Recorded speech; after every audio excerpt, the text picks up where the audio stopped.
architectural designs has been said to be the panacea to fire incidents in Nigerian public spaces, especially markets. And that's the lead on trending news today on Housing TV Africa. Welcome. I am Praise Wachuku. The headlines. Archon Registrar advocates architectural design to curtail fire outbreaks in public spaces. EFCC reclaims properties worth 10.9 billion naira forfeited to the federal government. FCTA backtracks, says no plan to demolish Senate President and Speaker's residences. Surveyors berate Ogun anti-land grabbing law, says it's irrelevant. Now the news in detail. The Registrar, Architects Registration Council of Nigeria, ARCON, Architect Umar Manai, has made a submission at the just concluded conference organized by the Nigerian Building and Road Research Institute workshop held recently. In his submission, the ARCON chief lamented the colossal loss of lives and properties to fire incidences, however, maintaining that the unfortunate occurrence could be addressed with qualitative architectural designs. He noted that the lack of architecturally designed spaces using the safety factors in the building and fire code create environments with no restrictions to spontaneous and massive conflagrations. The Economic and Financial Crimes Commission, EFCC, had recently presented details of 24 properties worth 10.9 billion naira forfeited to the federal government by a top military officer. The commission, however, did not disclose the name of the officer. Justice N.E. Maha of the Federal High Court Abuja had earlier ordered the final forfeiture of the properties held by fronts and proxies to the top officer. The court had ordered the publication of notices in national newspapers inviting persons with interest in the properties to show cause on why they should not be finally forfeited to the federal government. And with no such interest shown by any, Justice Maha further ordered the final forfeiture of the properties.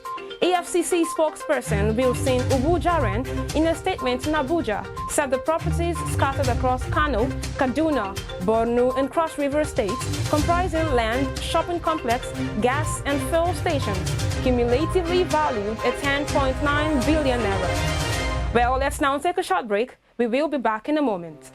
Keep a date with Housing Development Program every week on AIT. Housing Development is the first and pioneer housing program in Nigeria and by extension, Africa.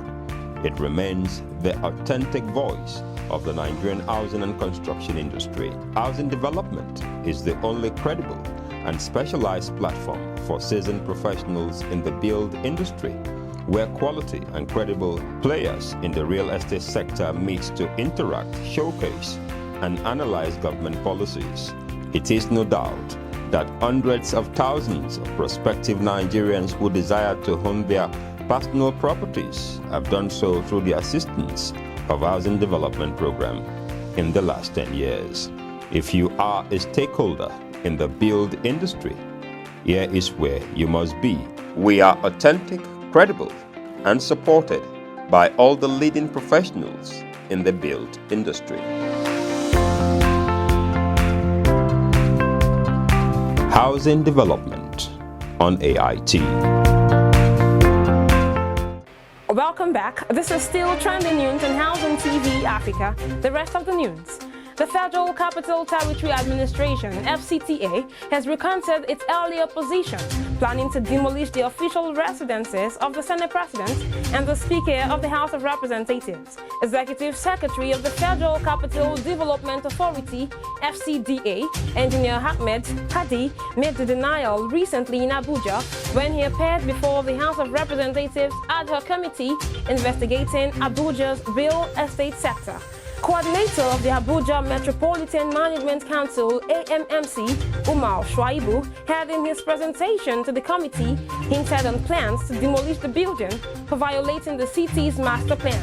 However, the FCDA, which controls the infrastructure and physical expansion of the territory, has insisted that the official residences of the President of Senate and the Speaker did not in any way contravene the Abuja master plan. Moving on, surveyors under the Association of Private Practicing Surveyors of Nigeria, an arm of the Nigerian Institution of Surveyors, Ogun State Branch, have decried the Ogun State anti-land grabbing law, describing it as irrelevant and ineffective.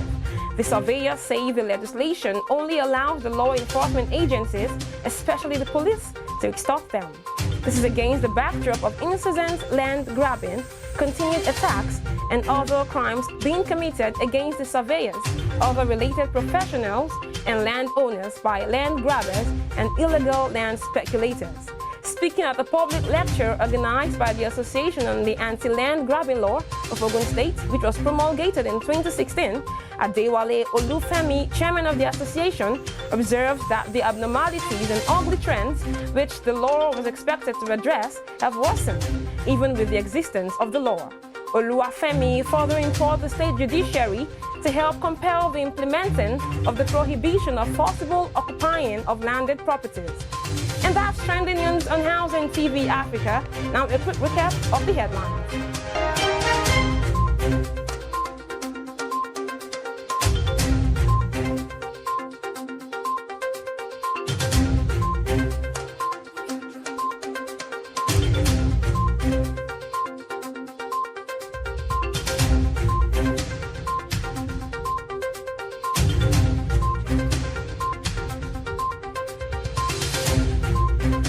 Thank you for watching. To get more news updates, subscribe to our YouTube channel at Housing TV Africa.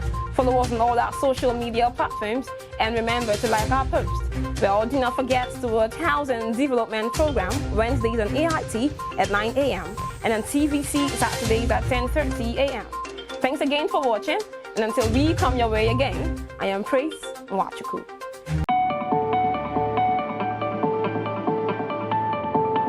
Visit Housing TV Africa on YouTube and click on the subscribe button. Subscribe to Housing TV Africa to stay updated on latest happenings in Nigeria's housing sector. Follow our social media pages, like and share our posts on Facebook, Housing Development Program, on Twitter, Housing Program, on Instagram at Housing Program. Join the conversation and keep up with latest housing updates.